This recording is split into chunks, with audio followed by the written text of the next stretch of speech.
Muy buenos días, muy buenas tardes, apreciados suscriptores de nuestro canal YouTube.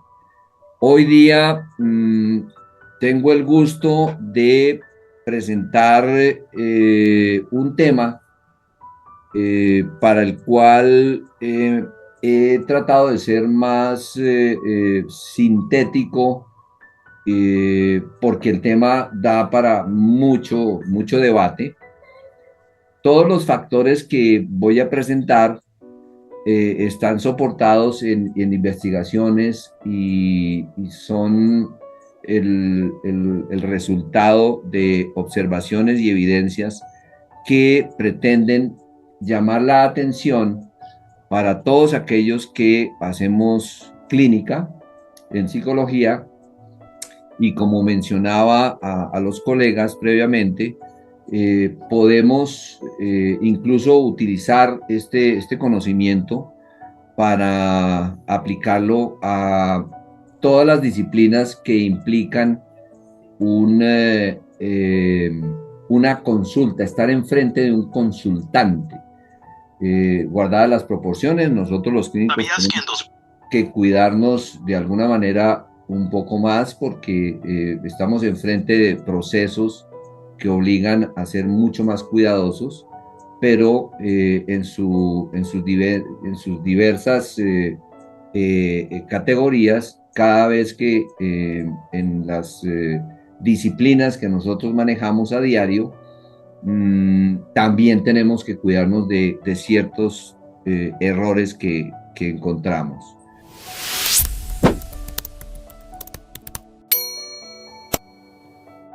¿Cuáles son los errores típicos en la consulta de psicología?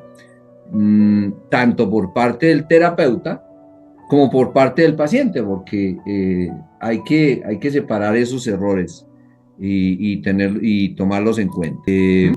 Lo primero que hay que tomar en cuenta es que nosotros los psicólogos clínicos que nos entrenamos para hacer una confrontación con la problemática de nuestros consultantes,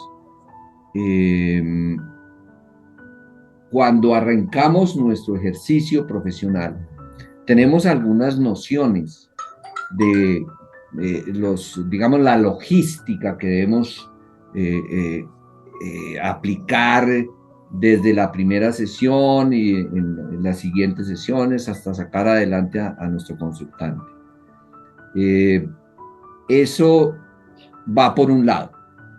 Pero por otro lado, lo que la academia generalmente no enfatiza es lo que en el mundo real nos encontramos y muchas veces dejamos pasar porque simplemente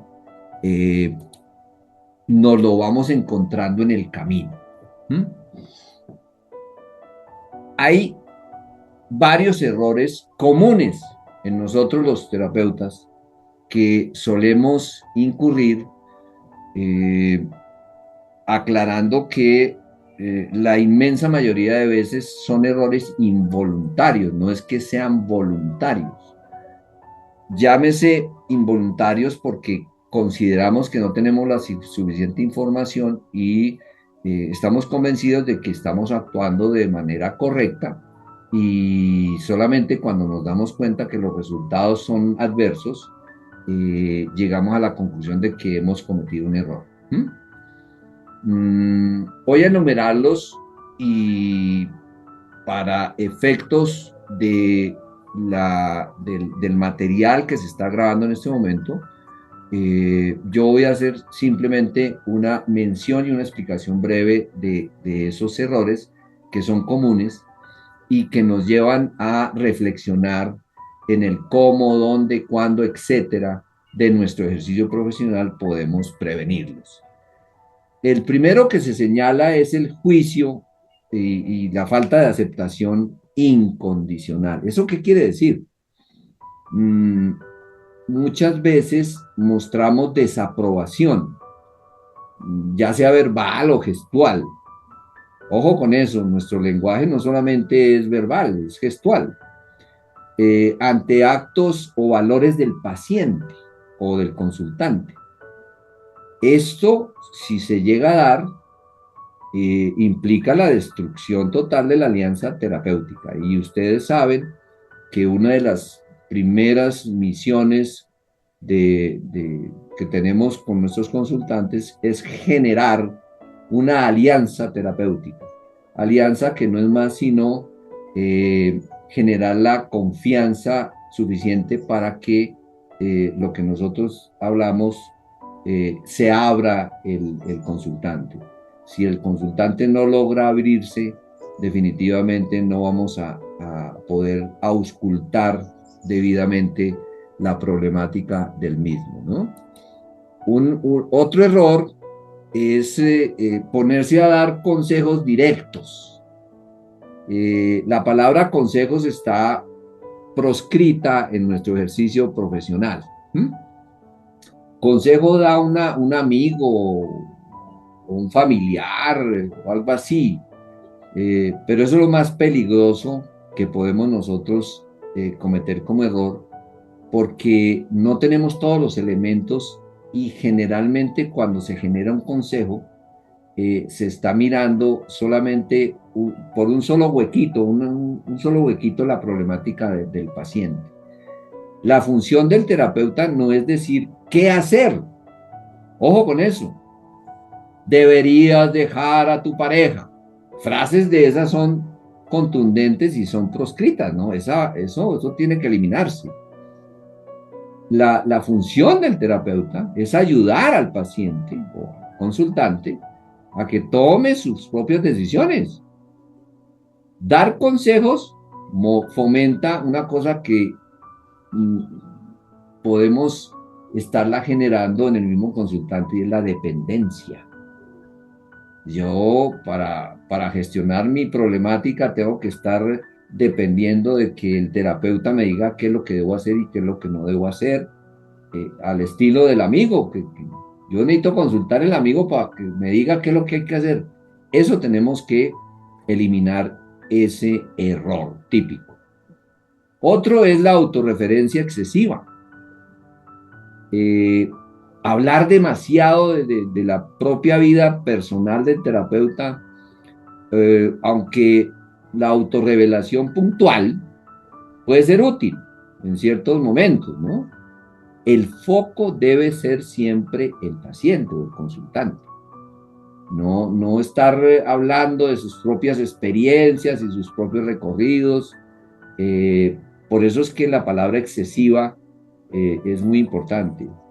De vez en cuando podemos utilizar la autorreferencia. Mire, yo tengo una experiencia con esto o tal episodio se pudo manejar en mi vida personal de la manera siguiente, pero ojo con exceder ese tipo de acepciones. La autorreferencia excesiva es un error muy común. No establecer objetivos claros. Eso es muy común, colegas. Trabajar sin rumbo. Si no hay metas definidas desde el principio, la terapia puede volverse una charla circular, sin avances reales. Lo más parecido a psicoanálisis. Darle vueltas por un lado y el otro, pero como para dónde voy. Desde la primera sesión tenemos que, nuestro deber como terapeutas es establecer objetivos claros. Lo que llamaríamos operacionalizar de manera clarísima, nítida, cuál sería el objetivo terapéutico a lograr. Como cuando llega un paciente a un médico. Y yo tengo un objetivo claro, señor médico, y es que me quite el dolor del hombro que tengo. Eso es un objetivo claro. Y en terapia, muchas veces arrancamos simplemente a darle vueltas al asunto y bueno, ¿y cuál es el objetivo que marcamos en conjunto con el paciente o con el consultante? Eso tiene que estar absolutamente nítido desde un principio. Subestimar el encuadre.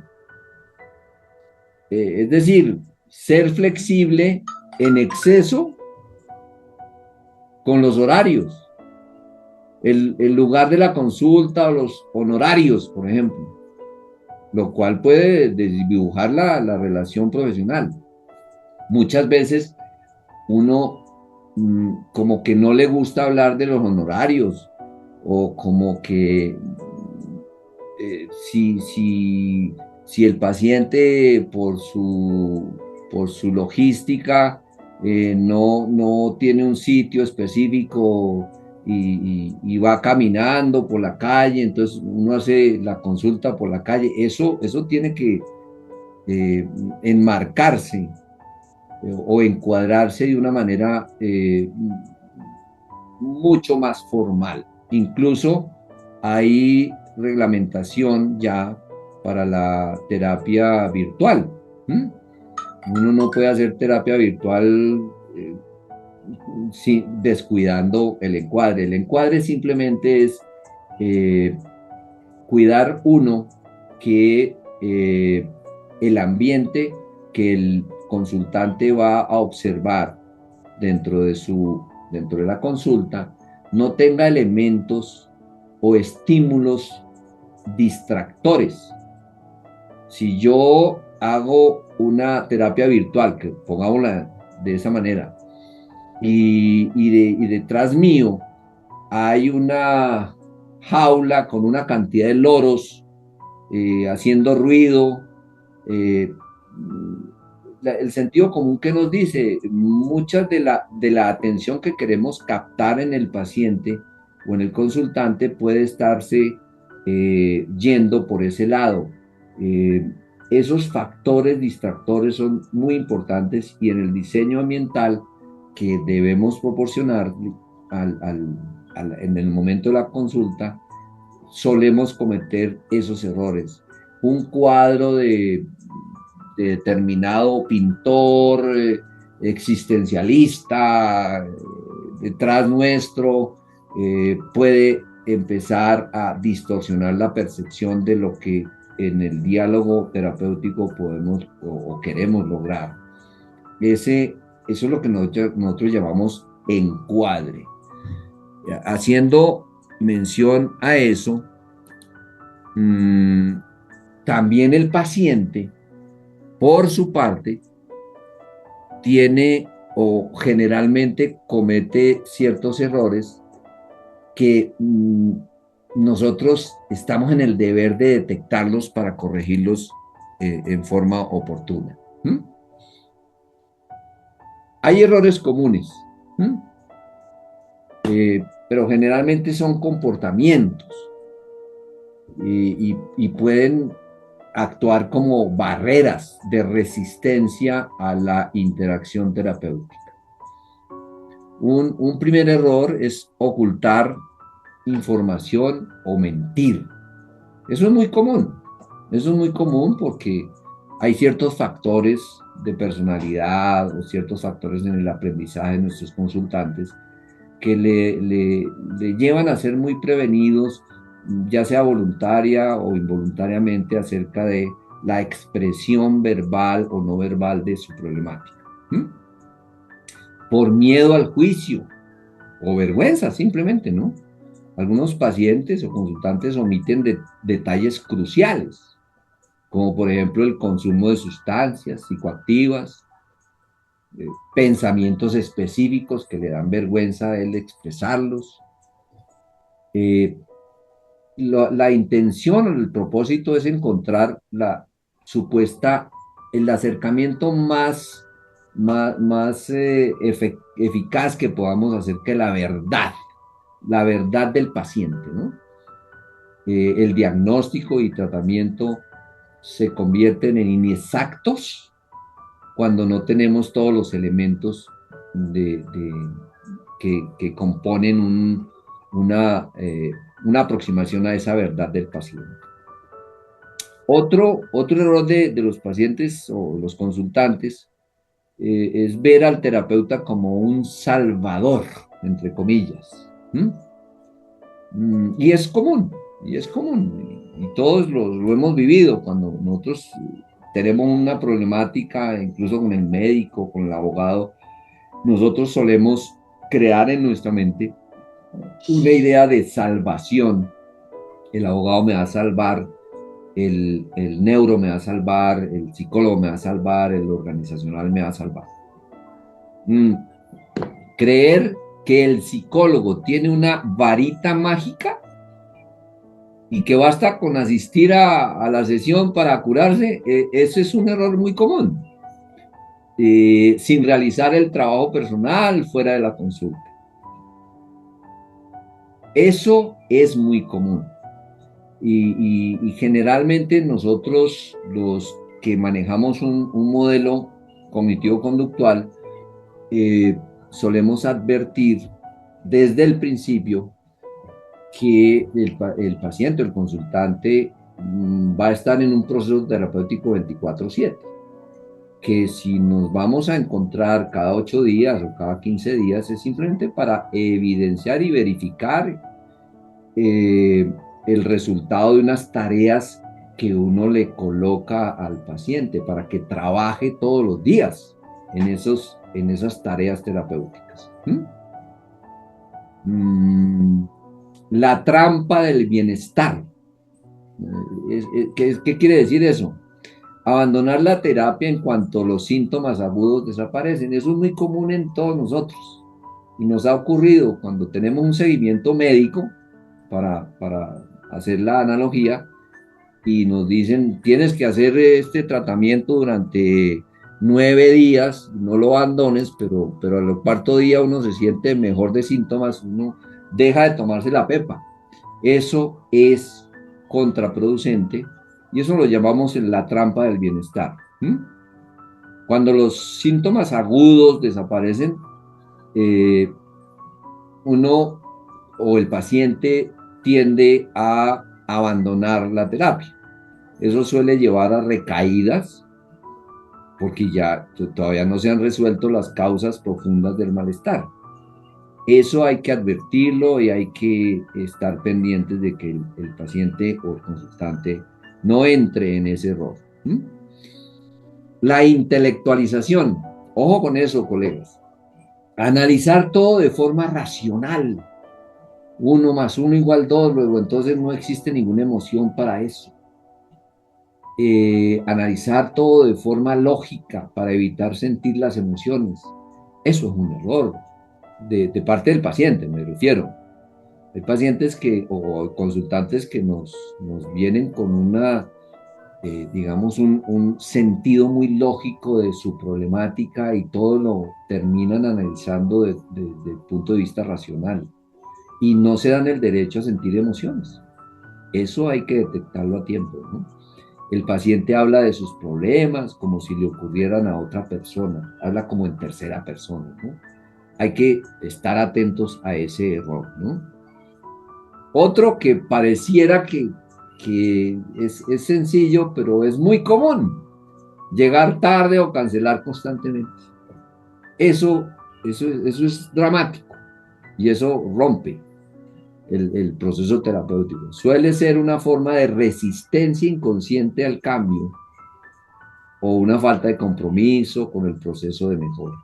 Esos dos factores, la resistencia a cambio, pues que no hice la tarea, entonces ya no consulto más. No, yo no soy capaz. No, esa tarea que me puso yo no la voy a hacer. Luego entonces, como no la voy a hacer, se siente uno, o pues el paciente se siente como el niño en la escuela. ¿Para qué voy al colegio si no hice la tarea? O algo que uno tiene que detectar a tiempo y saberlo manejar, la falta de compromiso con el proceso de mejora. Y hay muchos factores que nos van indicando ese factor si empieza a ser presente. No todos los pacientes son juiciosos, ¿no? Ustedes lo saben. No todos los consultantes son disciplinados. Y como tercer grupo de errores, una cosa es el terapeuta, otra cosa es el paciente o consultante y otra cosa es errores en la relación, en el vínculo. ¿Qué quiero decir con eso? Son 3 grandes grupos. una cosa que nosotros hemos denominado transferencia no gestionada, eso mejor entendido como el paciente o el consultante proyecta sentimientos, amor, odio en el terapeuta y el terapeuta no sabe manejarlo. Muchas veces el paciente está en una crisis depresiva y todos sabemos, lo que tenemos formación en depresión, uno de los síntomas de la depresión es el enojo, la rabia, la molestia, casi que indiscriminada. Y dentro de esa indiscriminación, pues está uno presente y el paciente puede estar agresivo en determinados momentos con el terapeuta. Si uno no sabe interpretarlo como terapeuta, uno lo va a tomar o interpretarlo de una manera equivocada. Entonces el vínculo se puede romper porque yo como terapeuta no sé manejar lo que llamaríamos la transferencia, no gestionada.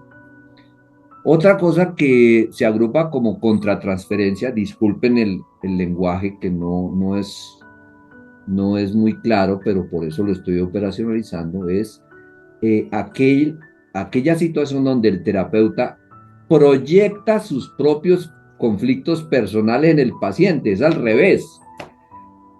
El terapeuta se acaba de divorciar el día anterior y tiene que atender a las 6 de la mañana a un paciente el día de hoy. Es común que el terapeuta pueda involucrar sus propias emociones o conflictos con para el ejemplo es su divorcio que le causa un duelo profundo y puede estarle afectando en su relación con el paciente, el consultante. Eso es como proyectar sus propios conflictos personales con el paciente o consultante. Eso rompe el vínculo. Mala elección de la corriente. ¿Eso qué quiere decir? A veces el tipo de terapia, llámese psicoanálisis, cognitivo-conductual o lo que sea, no es el adecuado para el problema específico del paciente. Uno no puede asumir que el paciente, que el 100% de los pacientes o de los consultantes, por lo menos en clínica, se van a adaptar a un modelo. Si yo soy psicoanalista, entonces yo tengo que aplicarle psicoanálisis. Probablemente él no está buscando psicoanálisis, él está buscando una terapia más corta, o una terapia racional, emotiva o lo que sea. Hay que detectar eso muy tempranamente porque es un problema que nos cargamos en los procesos terapéuticos y nos vamos a dar cuenta ya cuando está avanzado el proceso. El paciente o el consultante puede que no esté adaptado a eso. Lo único que necesita el paciente es ser escuchado, por ejemplo, y no hacer tareas o cosas por el estilo. Es una habilidad que se va adquiriendo. Pero ese error, la mala elección de la corriente, es uno de los más comunes, ¿no? ¿Por qué quiero tocar el tema que luce complementario? Quiero que sea complementario este subtema, porque es necesario, es necesario. Entender lo que es la epistemología y cómo aplicarla a la consulta psicológica nos va a ayudar enormemente para prevenir los errores tanto de nosotros como terapeutas y los errores de nuestros pacientes o consultantes. Primero entendamos qué es eso de epistemología, ¿no? Es simplemente una rama de la filosofía que lo que pretende es estudiar el conocimiento, cómo se obtiene, qué lo hace válido y cuáles son sus límites. es sencillito, ¿no? Eh, como lo expreso ahí en pocas palabras, ¿cómo sabemos que lo que sabemos es cierto? Eso tenemos que contestarlo nosotros como terapeutas. Porque si yo no estoy seguro de que yo sé algo que es cierto, pues ¿cómo se lo voy a trasladar a un paciente? Sería irresponsable. Si me llegó una idea de que eh, mirar al sol a mediodía lo va a curar a uno de una ansiedad pues, y yo estoy convencido de eso, perdón el ejemplo, pues yo le voy a aplicar eso a mi paciente y con resultados desastrosos. ¿Mm?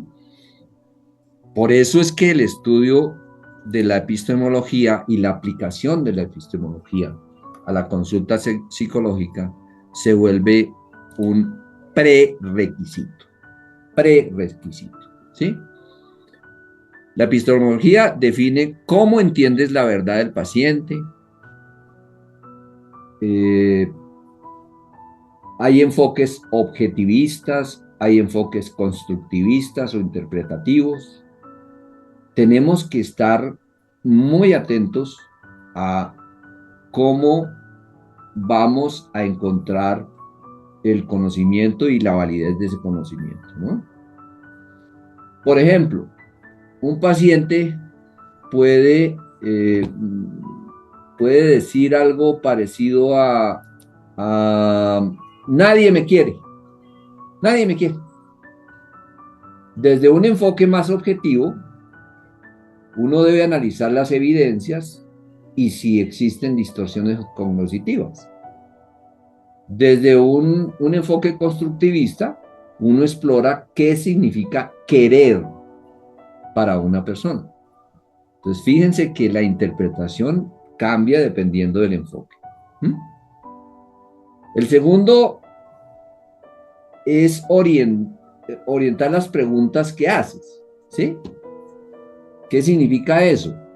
La epistemología guía tus preguntas hacia datos verificables, cuándo ocurre, con qué frecuencia, hacia los significados personales. ¿Qué representa eso para ti? Estoy hablando que en una consulta uno tiene que pasar ese tipo de cuestionamientos. O las relaciones y contextos. ¿Cómo influye tu entorno en lo que tú me estás comentando? ¿Mm? El tercer punto es definir el rol del terapeuta. En modelos más tradicionales, el terapeuta es un experto que interpreta. En los modelos contemporáneos, el terapeuta es un colaborador que co-construye el conocimiento con el paciente. Siempre en nuestro modelo, por lo menos el cognitivo-conductual, sostenemos que cada paciente, cada consultante es un caso único, que se parecen en algunas cosas con otros pacientes, sí, pero es un caso único. Por eso es que aquí el rol del terapeuta es muy importante porque debemos convertirnos en colaboradores que ayudan a construir al paciente el conocimiento que nos lleva a encontrar una solución a su problemática. El cuarto elemento es influir en las técnicas que utilizas. ¿Cómo, cómo la epistemología influye en las técnicas que utiliza un terapeuta? Un ejemplo, en las terapias cognitivas basadas en una epistemología más racional y estructurada. Eso lo hemos podido recorrer en otras grabaciones. En las terapias narrativas o sistémicas, se basa en la idea de que el conocimiento es construido en el lenguaje y la interacción. Pues fíjense la diferencia. ¿Mm? La epistemología afecta cómo validas el progreso de tu intervención. ¿Mm? Lanzarse tres sencillas preguntas. Por ejemplo, El cambio se mide con síntomas. El cambio de mi consultante o mi paciente se mide con base en los síntomas o con bienestar subjetivo. ¿Qué opinas de tu malestar? Eso es un malestar subjetivo. O con nuevas formas de interpretar la vida. Todo eso depende de la postura epistemológica que yo utilice como terapeuta. ¿Ya van viendo para dónde va esto? ¿Mm?